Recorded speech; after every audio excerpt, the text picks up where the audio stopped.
Have you ever woken up in the middle of the night with that unsettling feeling that something fundamental is shifting around you, but you can't quite identify what it is?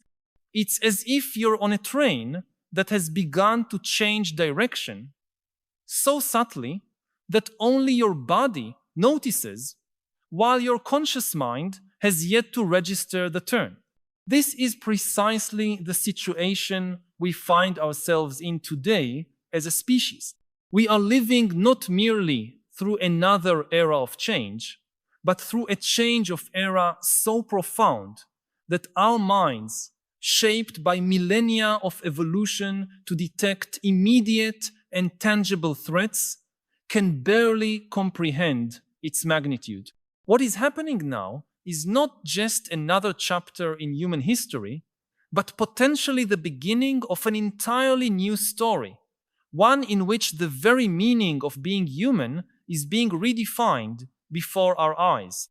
And the most extraordinary part is that, unlike every major transformation of our past, this one is happening consciously and largely by our own hands. To truly understand the extraordinary moment we are living in, we must look back at the arc of our journey as a species.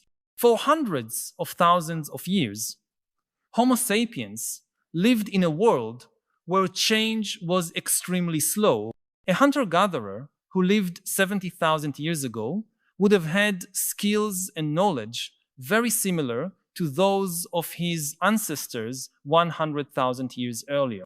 Tools, beliefs, and social structures evolved at a pace that was almost imperceptible within a single lifetime. Our ancestors were born, lived, and died in worlds that remained essentially the same. This was the environment in which our psychology evolved, where our fears, desires, intuitions, and cognitive capacities were shaped. We evolved to thrive in a world of relative constancy, where understanding the past was a reliable guide for navigating the future. Then, about 12,000 years ago, the agricultural revolution occurred, the first great conscious transformation we imposed on our way of life.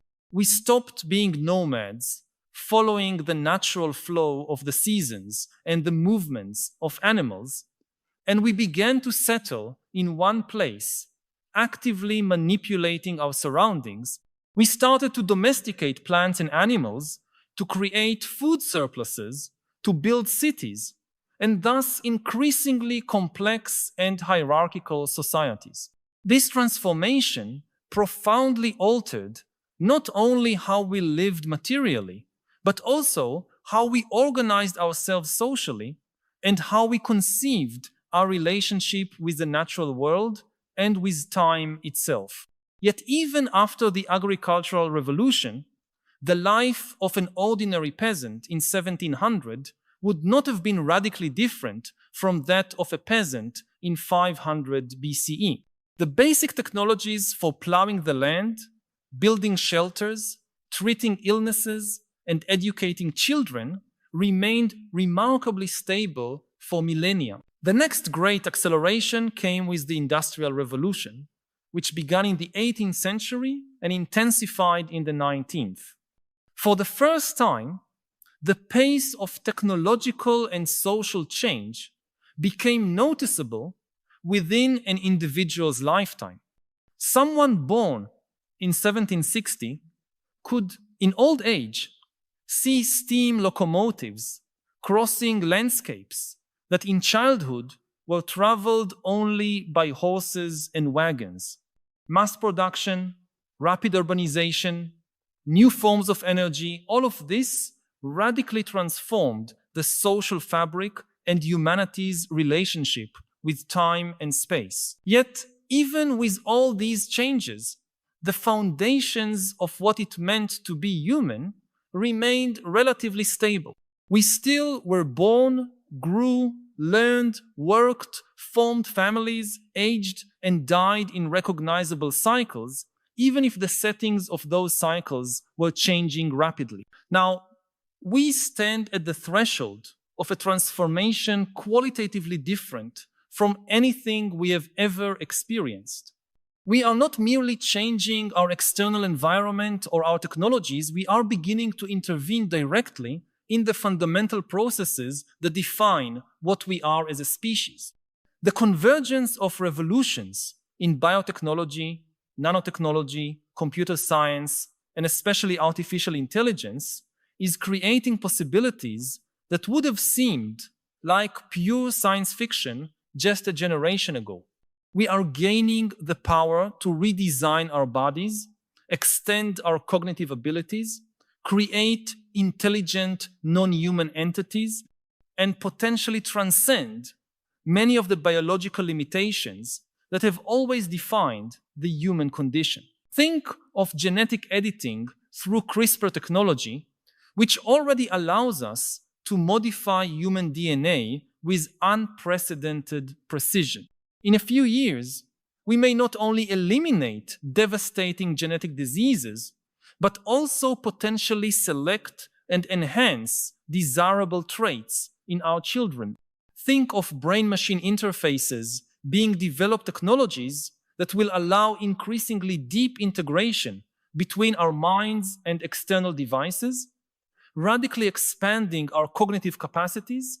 Think of longevity research that could, in the coming decades, significantly extend human life, perhaps even pave the way toward a form of practical immortality. And perhaps most transformative of all, think of the accelerated development of artificial intelligence, which is creating entities whose abilities in some dimensions already surpass our own. It is easy to talk about these technologies in abstract terms as mere tools that we can choose to use or not according to our convenience.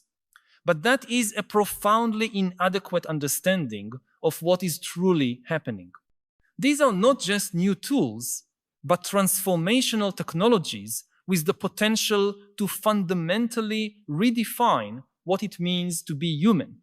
Historically, we have always understood ourselves in contrast to the world around us.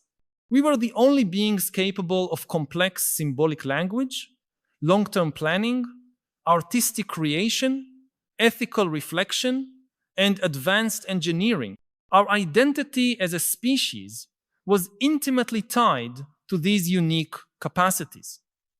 But what happens when we create machines that can do all these things as well as we can, or even better? What happens to our self-understanding when the boundaries between human and non-human, between natural and artificial, between born and created, begin to dissolve? These questions are not merely philosophical or theoretical.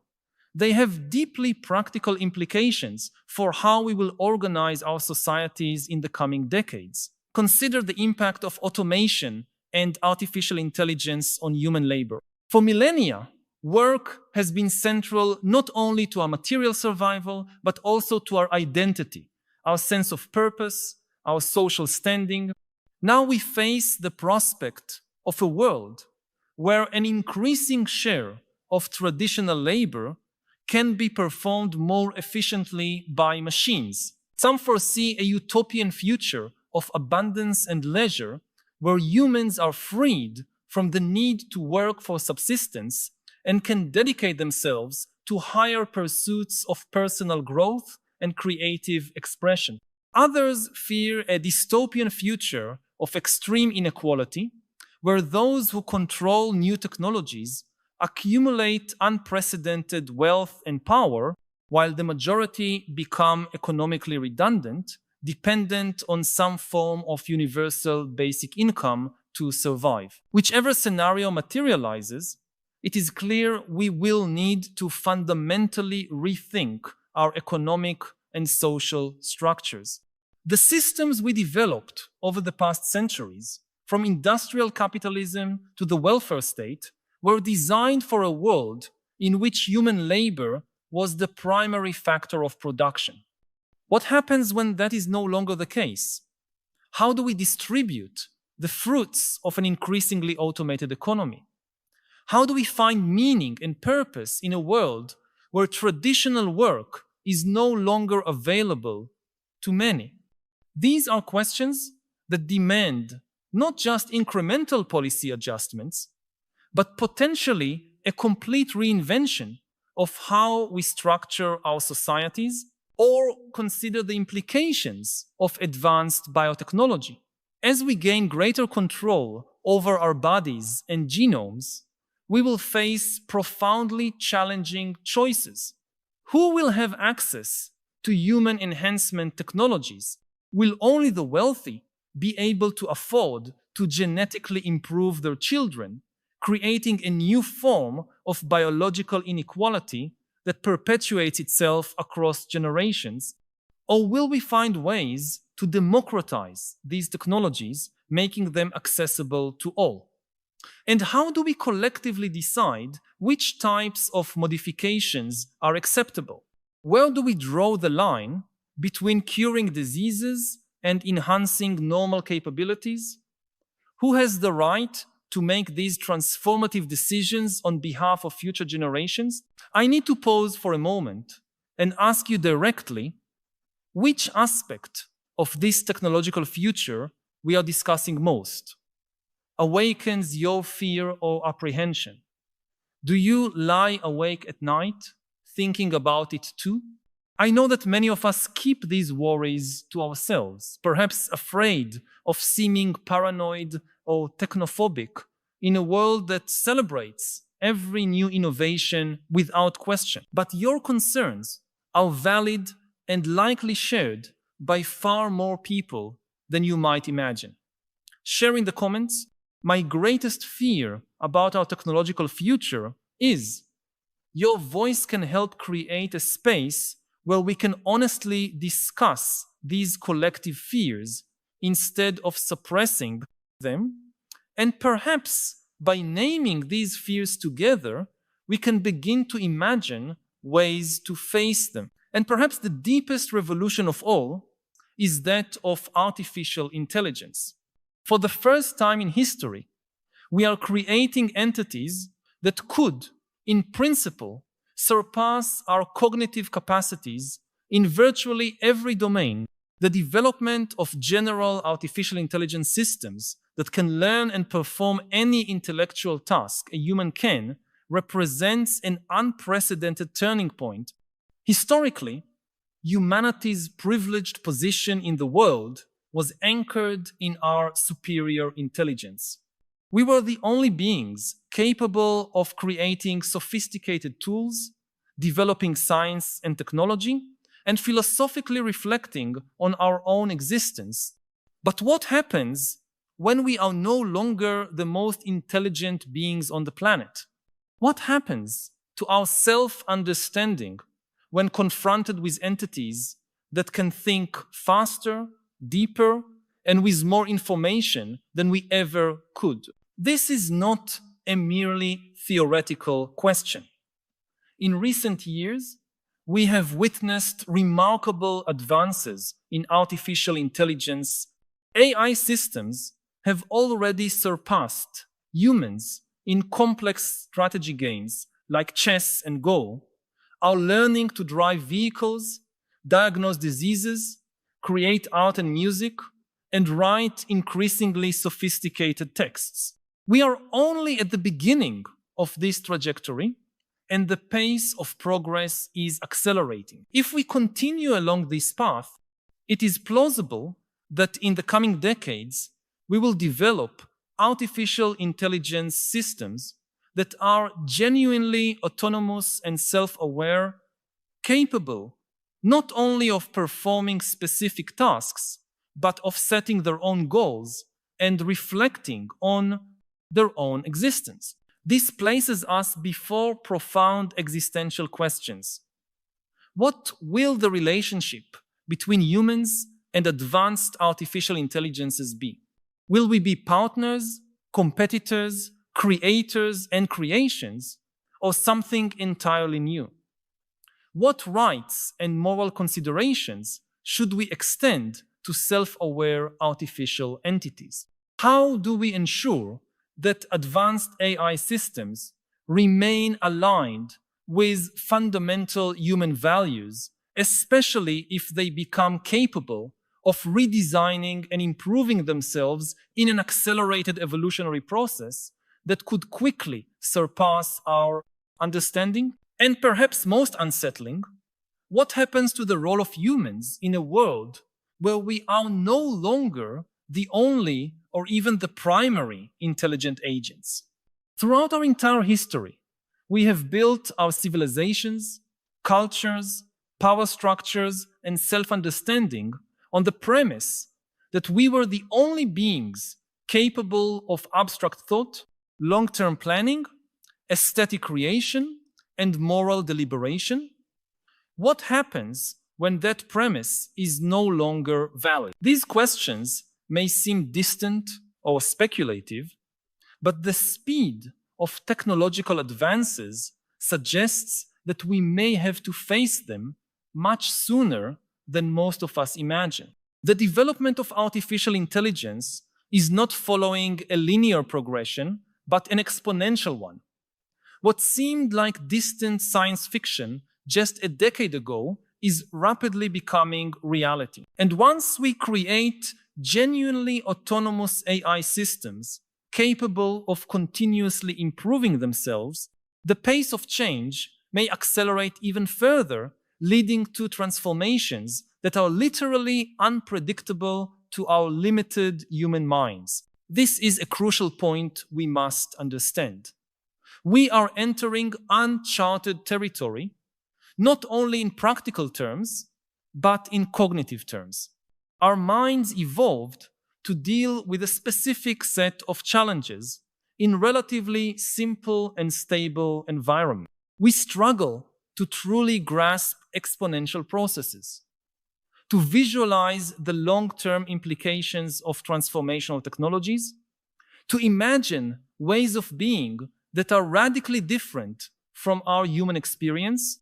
That is why we often respond to these future possibilities with either naive optimism or apocalyptic fear, failing to develop a more nuanced understanding of the real possibilities and risks. And here we reach a fundamental paradox of our current condition. We are developing technologies that have the potential to radically transform what it means to be human, yet we are doing so with minds that are still, for the most part, the same ones that evolved on the African savannas hundreds of thousands of years ago. Our instincts, intuitions, and cognitive capacities were shaped for a world radically different from the one we are creating. We have 21st century tools, but Stone Age minds, and that discrepancy creates deep challenges for our ability to wisely navigate the future we are building. Consider how we instinctively respond to threats. Our biological alarm system was designed to react to immediate, tangible dangers: predators, human enemies, natural disasters. When confronted with a tiger, our bodies instantly enter fight or flight mode, mobilizing resources to face the immediate threat.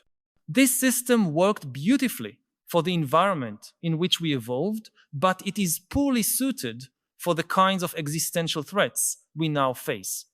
Risks such as climate change, nuclear war, or misaligned AI do not trigger our alarm systems in the same way because they are abstract, gradual, or probabilistic.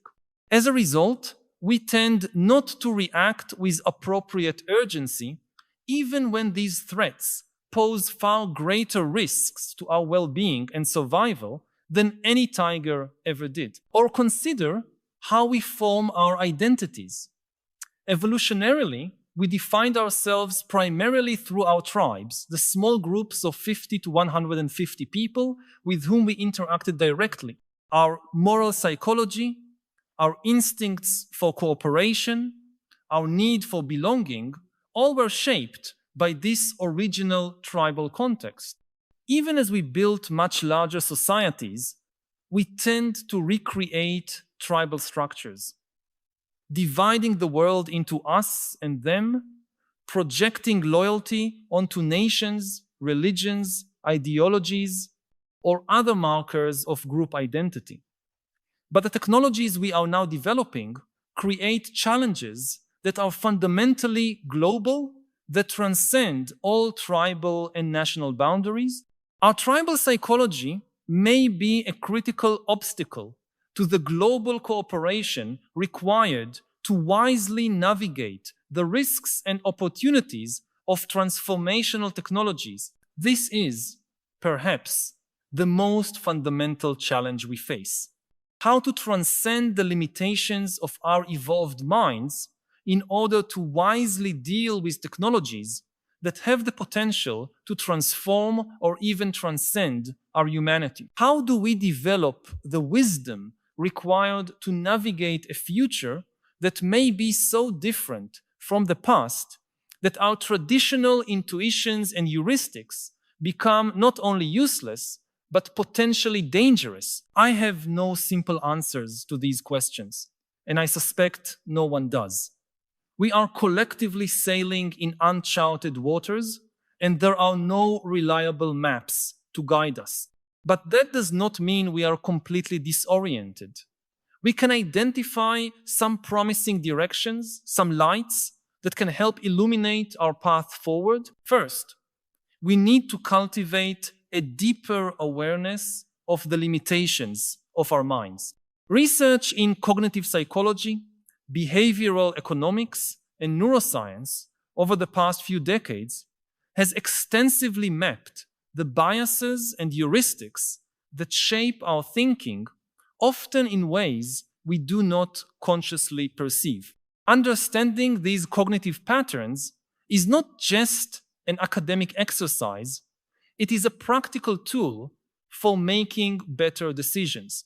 When we know that, we tend to overfocus on vivid, immediate risks while neglecting abstract or gradual threats. We can consciously correct that bias in our judgments. When we recognize our propensity for tribal thinking, we can actively work to expand our circle of moral concern. Second, we need to develop institutions and decision-making processes that compensate for our individual cognitive limitations. Our individual minds may be fallible, but collectively we can create systems that are wiser than any single person.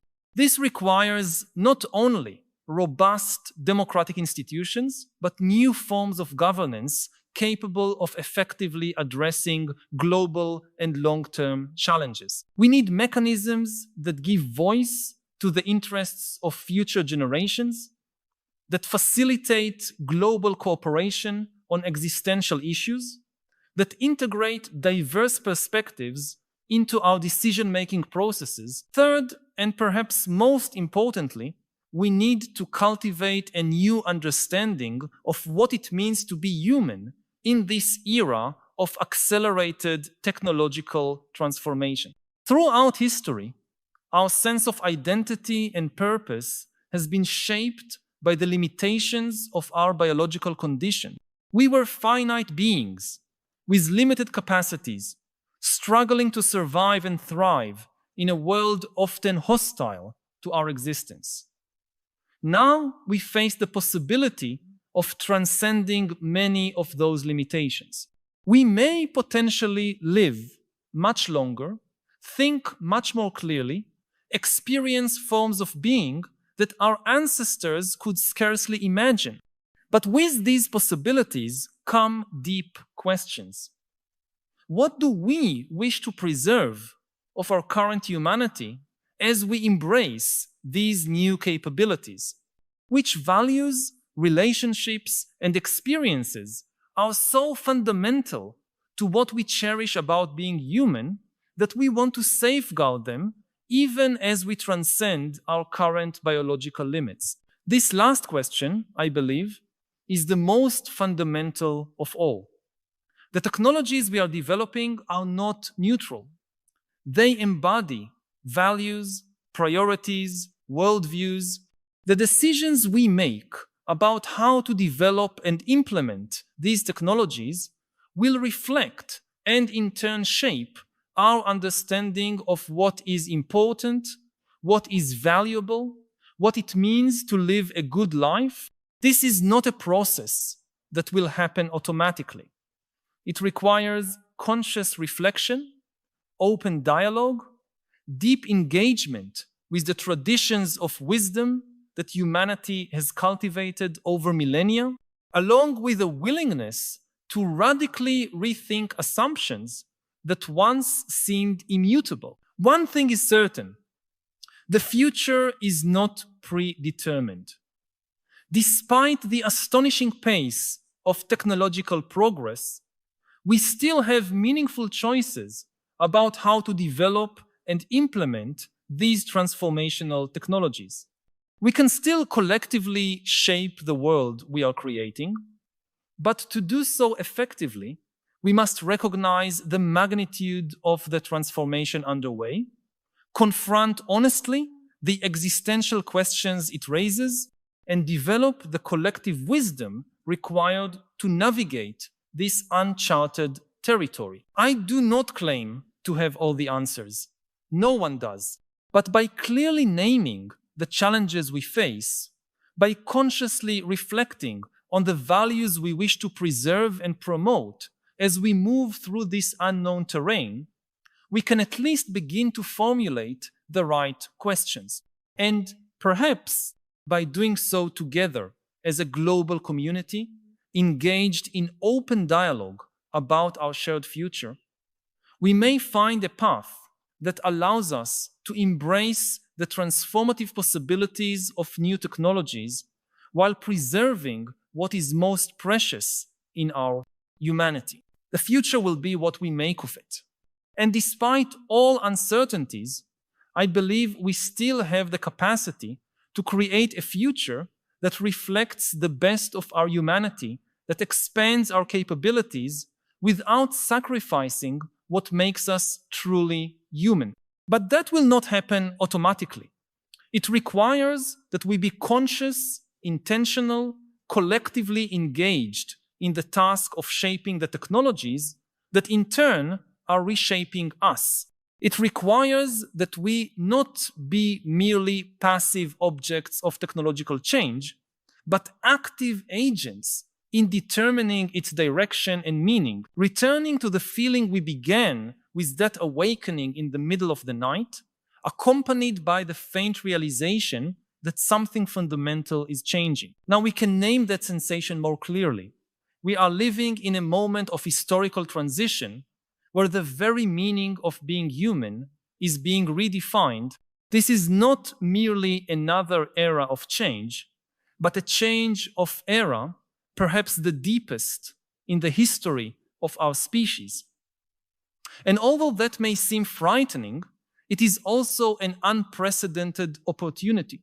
For the first time, we have the chance to consciously participate in redefining what it means to be human, to actively shape our future evolution, rather than merely being objects of blind evolutionary forces. What choices will we make with this extraordinary opportunity? What kind of future will we create together?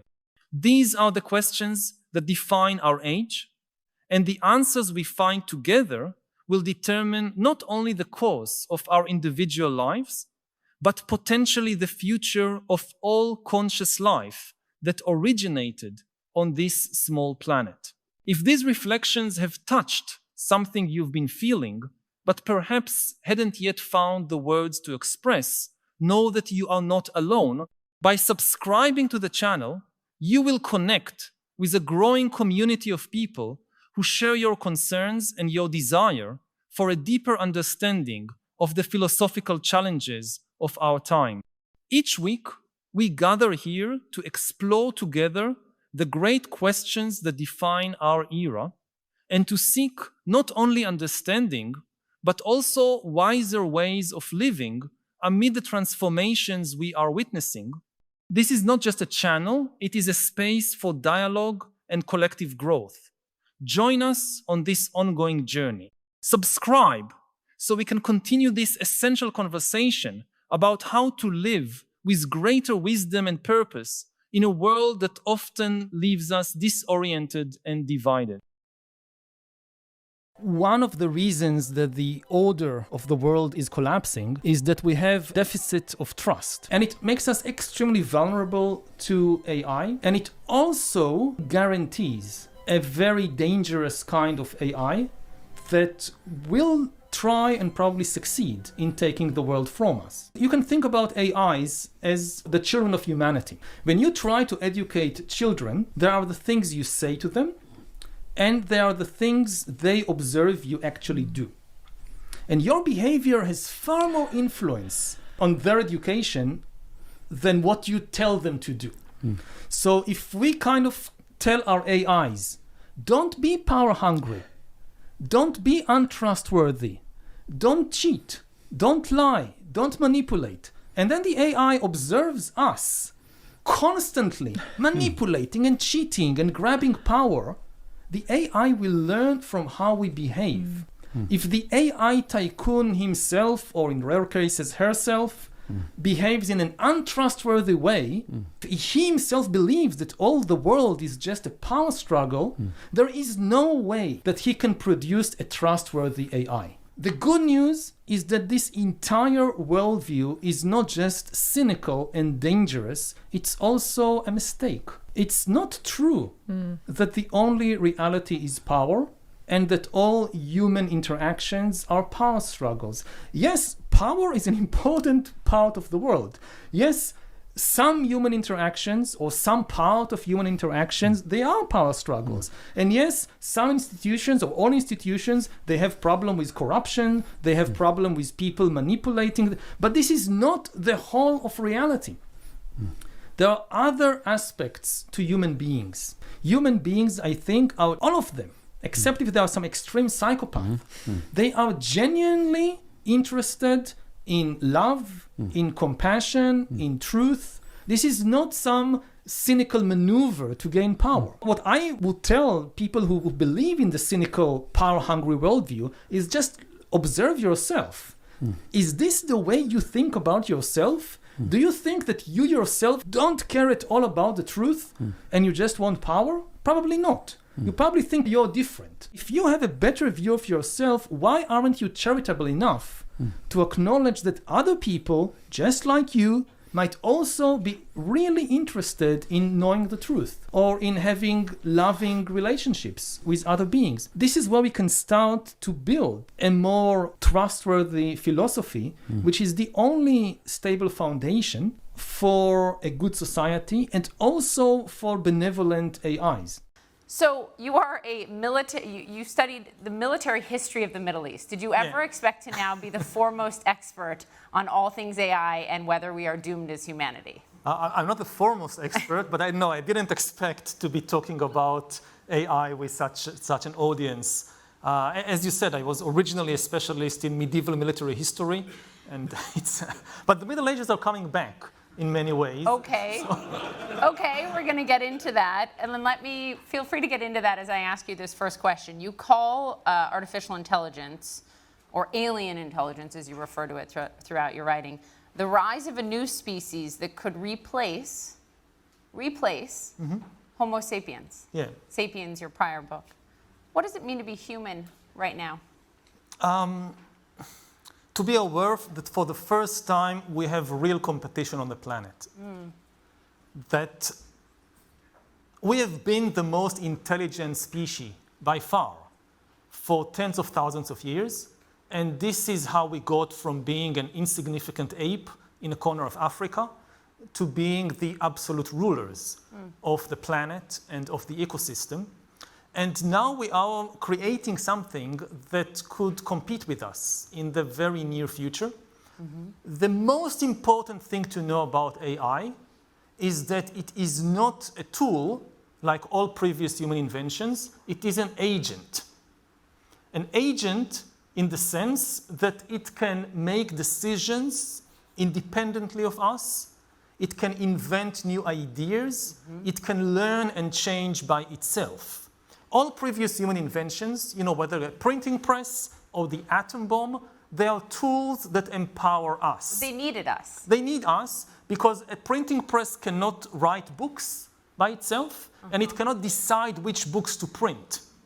An atom bomb cannot invent the next more powerful bomb, and an atom bomb cannot decide what to attack. An AI weapon can decide by itself which target to attack and design the next generation of weapons by itself. So this is why you argue that AI is potentially, or it sounds like you're saying is, by the way now, but you've written in the past, potentially more momentous in the invention of the telegraph, the printing press, even writing. But the way you talk about it in Nexus is that it is a baby. Yeah. Because it learns from us. And therefore, your argument is that we, especially the powerful leaders in this room, have a lot of responsibility because how we act is how AI will be. You cannot expect to lie and cheat and have benevolent AI. Yeah. Explain that. Yeah, there is a big discussion around the world about AI alignment. Okay, we are creating these increasingly super intelligent, very powerful new agents. How do we make sure that these agents remain aligned with human goals and with the benefit of humanity, that they do what is good for us? And so there is a lot of research and a lot of efforts focused on the idea that if we can design these AIs in a certain way, if we can teach them certain principles, if we can code into them certain goals, then we will be safe. But there are two main problems with this approach. First of all, again, the very definition of AI is that it can learn and change by itself. If you have a machine that can act automatically, but only following pre-programmed orders, then, it's a coffee machine. It can do something automatically, produce coffee, but it cannot decide or invent anything by itself. It's not an AI. So when you design an AI, by definition, this thing is going to do all kinds of things which you cannot anticipate. If you can anticipate everything it will do, it is by definition not an AI. So that's one problem. The other even bigger problem, that we can think about AI, like you said, like a baby or a child. And you can educate a child to the best of your ability, and he or she will still surprise you, for better or worse. No matter how much you invest in their education, they are independent agents. They might eventually do something which will surprise you and even horrify you. The other thing is, everybody who has any knowledge of education knows that in the education of children, it matters far less what you tell them And what you do. It matters far more what you do. Yeah. If you tell your kids, don't lie, and your kids watch you lying to other people, they will copy your behavior, not your instructions. Now, if we have now these big projects to educate the AIs, not to lie, but the AIs are given access to the world, and they watch how humans behave, and they see some of the most powerful humans on the planet, including their parents, lying, the AI will copy the behavior. People who think that I can run, say, this huge AI corporation, and while I'm lying, I will teach my AIs not to lie, it will not work. It will copy your behavior. One of your central arguments is that we as society writ large have focused way too much on power. And you also make the argument that some disagree with or will call counterintuitive, that more information is great for democracies because you say all information is not true information, et cetera. Most information is not the truth. Right. There is a huge confusion between information and truth. Yeah. Yes, some information is true, and you get information to get to know the truth, but generally, the truth is a very, very small subset. of most of the information in the universe. So if we are focusing too much on power, and that's a very important distinction, you say this is why we have failed as people largely to answer actually the biggest questions of life. If we can be more productive, we can be richer, we can have stronger militaries. But many of us can't answer the question, as you write, who are we? What should we aspire to? And what is a good life? Essentially, we are accumulating power, not wisdom. Yeah. How can we change it? And that's the big problem of human history, for thousands of years. We are extremely good in acquiring more power. Again, this is how we transform ourselves from an insignificant ape in East Africa into the ruler of the world. We can fly to the moon, we can split the atom. But we don't seem to be significantly happier than we were in the Stone Age. We don't know how to translate power into happiness. Again, you look at the most powerful people on the planet, they don't seem to be the happiest people on the planet. So there is a very... Do you want to ask them? There are many of them. I'm not necessarily referring to the people in this room. I want to clarify, I don't think there is a contradiction between power and happiness. I don't think that as you acquire more power, you necessarily become miserable. No. But it can go together, but it doesn't necessarily go together. And as a species, we have not been particularly good in translating power into happiness or even into knowledge and wisdom. Again, we tend to confuse intelligence with knowledge and with truth. But we are the most intelligent species on the planet. We are also the most delusional species on the planet. And destructive, you argue. And self-destructive, yeah. The kind of things that people believe, no other animal on the planet will believe such nonsense. Like? Except, if I look at my own country, like, you would not find any animal that believes that if you go and kill other members of your species, you will be rewarded after death by entering paradise. No chimpanzee will believe that. No horse would believe that. No wolf will believe that. Millions of people believe that, and they believe it so strongly that they actually go and kill people in the expectation that as a result, they will be rewarded in paradise with whatever. We took a really interesting poll this morning asking the leaders in this room how consequential they think AI has been so far in their business. And actually only the businesses they lead, and only a small portion said significantly. Most it was moderately or not at all. Yeah. Can you speak to them as if we were sitting here 36 months from now? Is there any world in which AI doesn't have a significant impact on their business? It depends on their business, but in most fields, again, the question is one of time scale. I've been talking to a lot of the people who lead the AI revolution, and many of them say, we are already in the middle of the AI revolution, we still haven't seen anything really major. And that's just the difference between how historians view time and how CEOs and entrepreneurs view time. For an entrepreneur, 2 years is a long time. For historians, it's nothing. It's like, imagine that we are now sitting in London, and the year is 1835. The first railway has been opened between Manchester and Liverpool 5 years ago. And we have now this conference in London in 1835, and people saying, all this talk about railways changing the world, the Industrial Revolution, this is nonsense. We have had railways for ages, 5 years. And look, okay, so there is some changes that they now have people traveling with the trains, or they move around coal more easily. But nothing major happened. Because there is a time lag between the invention of a technology and the moment when you see the actual social and political consequences. Yeah. So we now know that the Industrial Revolution and trains, they completely transformed everything. Geopolitics, the way people fight wars, the economy, family structure, but it just took more than 5 years. The same is likely to happen with AI. all fields, from the obvious Yeah. to the less obvious. Like, I think that one of the first fields we'll see major changes is finance. Okay. That AI is going very quickly to take over the financial system. We have some bankers in the room, so tell us more. Because finance is the ideal playing ground for AI. It's purely an informational realm.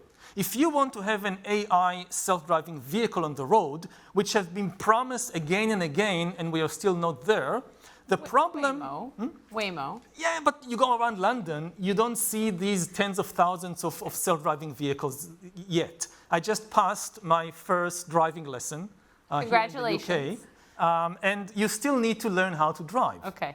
So But the problem is that for driving, you need to deal with the messy physical world of pedestrians and holes in the roads and whatever. But in finance, it's only information in, information out. It's much easier for an AI to master that. And what happens to finance once AIs, for instance, start inventing new financial devices that the human brain is simply incapable of dealing with because it's mathematically too complex? We are going to see AI changing even things like religion. How? At least religions which are based on texts, like Judaism, Islam, and Christianity, they give ultimate authority to the text, not to any human being. Now, until today, humans were nevertheless the main authority in these religions because the texts could not speak. The Bible could not interpret itself. The Bible could not answer your questions, so you needed a human being as an intermediary. What happens when you have an AI text that can speak for itself? No Jewish rabbi can know all the texts of Judaism because there are too many of them. For the first time in history, there is something on the planet that is able to remember every single word in every writing of every rabbi in the last 2,000 years and talk back to you and explain and defend its views. So I have friends who are now working on building religious AIs that are meant to either augment or replace human religious leaders, especially in text-based religions. If the religion is not based on texts, it doesn't give authority to a text, it's a different story. Okay, but I go, and we're going to questions next. I'm going to come first to Mattia Moore if you want to raise your hand, and we'll get you a microphone. But I go and talk to my pastor at our church when I am going through a difficult time. I am never going to talk to ChatGPT like that. Well, it's an individual choice. So you think some will? I know that already millions of people do it. I mean, I know people who go for now AIs to get psychological counseling. Yes. That AI is their best friend, like teenagers. Something happened in school, they tell the AI what happened and ask for advice about relationships. So let me get back to, and then the question is next, let me get back to what you said, though, about replacing jobs. This is really important, and you write and talk a lot about what you're worried about, what it becomes a useless class. That's what you've talked about. And it was 5 or 6 years ago, I interviewed Google CEO Sundar Pichai in Oklahoma in one of their data centers. We need many, many more of them now to power AI. And I remember asking him about AI. People were talking about it a lot then, and he essentially told me, and I'm paraphrasing here, that if AI proves to be, quote, in his words, very disruptive to too many American jobs, he essentially said they would be open to slowing it down. Okay. I'm talking about this, not just Google, just writ large, these companies right now. If we are headed for what you're talking about, a potential useless class, many, interestingly, white-collar jobs, so it's getting a little bit more attention, perhaps, than when it replaced blue-collar jobs, which is a whole issue in and of itself. What do we do to make sure we as a society not only survive, but thrive? I want to emphasize that AI has enormous positive potential as well as dangerous potential. And I don't believe in historical or in technological determinism. You can use the same technology to create completely different kinds of societies. We saw it in the 20th century that you used exactly the same technology to build communist totalitarian regimes and liberal democracies. That's right. It's the same with AI. We have a lot of choices about what to do with it, if, again, provided we remember that for the first time we are dealing with agents and not tools. So it makes it much more complicated. But we do have still, most of the agency is in our hands. And the question of how we develop the technology, and even more importantly, how we deploy it, we can make a lot of choices there. We have agency in how we move forward. We don't have a choice that it has come. Yeah. We have power in how we use it and go through it. Absolutely. The main problem is that now the companies and countries that lead the AI revolution has been locked into an arms race situation. So even if they know that it would be better to slow down, to invest more in safety, to be careful about this or that potential development, they are constantly afraid that if we slow down and they don't slow down, they will take over the world. So let's get to some questions here. Mattia Moore with Emotion Network. Hi, yes, right here. Hi, so congratulations, because I mean your books are really eye-opening, and so you gave already a lot of answers through your books and also today. We as a company, we have a conference called Tech Emotion because we strongly believe in the power of mixing technology and innovation with emotion, creativity, and culture. But and in what you're saying, this is a lot of a mix of this. So what I think it's really interesting what you are saying about also the effect on religion, the effect on the soul of the people, and this is also related to what she was saying about the purpose of the life of the people that is going to be destroyed or changed a lot by AI, by all these innovations. So how do you think it's possible to get a future where people is going to be more satisfied and more happy and also find more purpose in what they do with the difficulties that this world is changing? So I know this is a big question, but I think that is the most important thing in our life, much more than business, but more than anything else. Yeah, so it's a very big subject.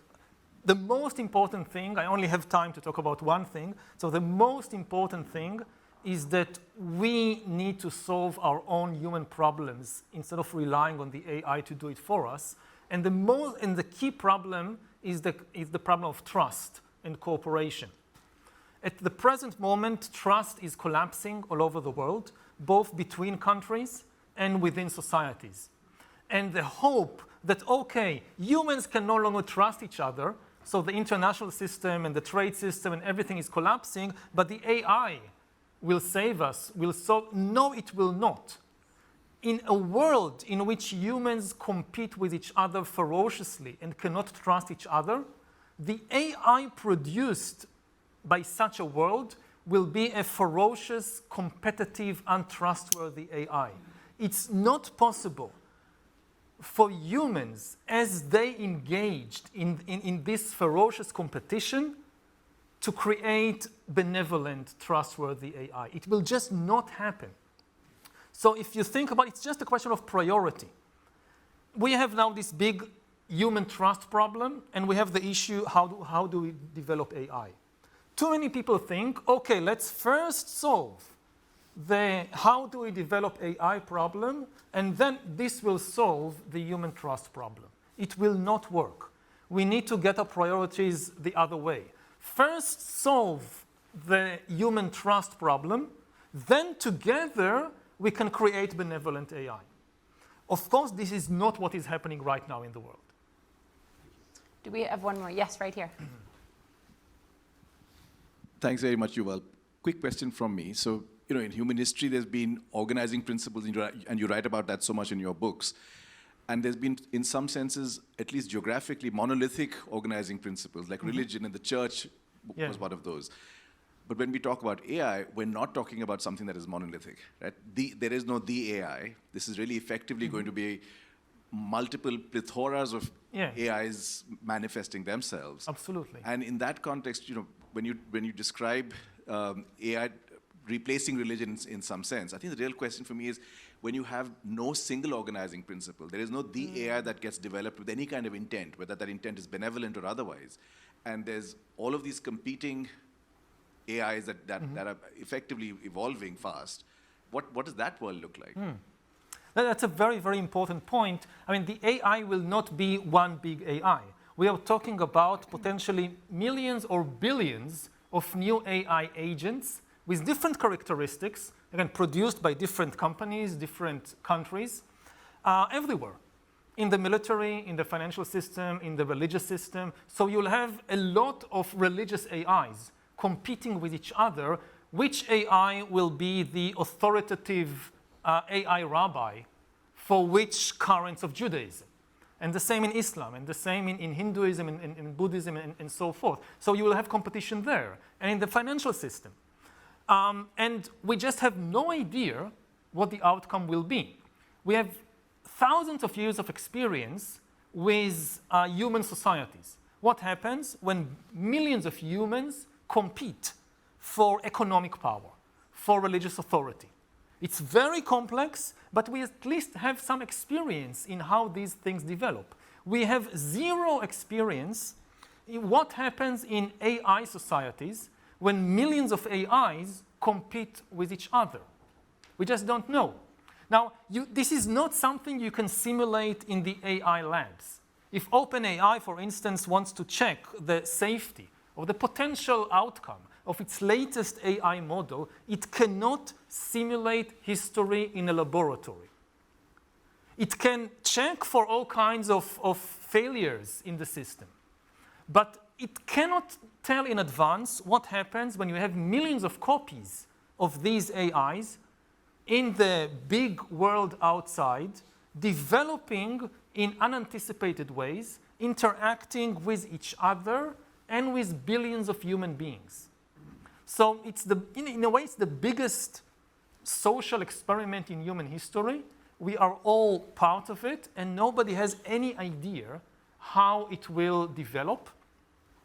One analogy to keep in mind, we now have this immigration crisis in the US, in Europe, elsewhere. Lots of people worried about immigrants.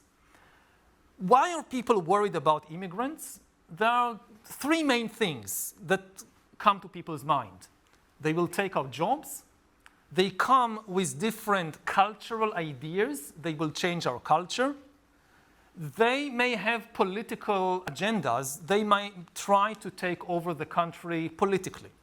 These are the three main things that people keep coming back to. Now, you can think about the AI revolution as simply a wave of immigration of millions and billions of AI immigrants that will take people's jobs, that have very different cultural ideas, and that might try to gain some kind of political power. And these AI immigrants, these digital immigrants, they don't need visas. They don't cross the sea in some rickety boat in the middle of the night. They come at the speed of light. And I look, for instance, at far-right parties in Europe. And they talk so much about the human immigrants, sometimes with justification, sometimes without justification. They don't talk almost at all about the wave of digital immigrants that is coming into Europe. And I think they should be much, if they care about the sovereignty of their country, if they care about the economic and cultural future of their country, they should be far more worried about the digital immigrants than about the human immigrants. Yuval, this has been remarkable. Thank you very, very much. Thank you. Thank you very, very much. I'll see you after. I would assume that us having more information and more access to information would lead to more truth, less conspiracy, more agreement, but that doesn't seem to be the case. No, not at all. Most information in the world is junk. It's like with food. There was a time, like a century ago in many countries, where food was scarce. So people ate whatever they could get, especially it was full of fat and sugar. And they thought that more food is always good. Like if you ask your great-grandmother, she would tell you, yes, more food is always good. And then we reach a time of abundance. And we have all this industrialized processed food, which is artificially full of fat and sugar and salt and whatever. And it's obviously bad for us. The idea that more food is always good, no. and definitely not all this junk food. And the same thing has happened with information.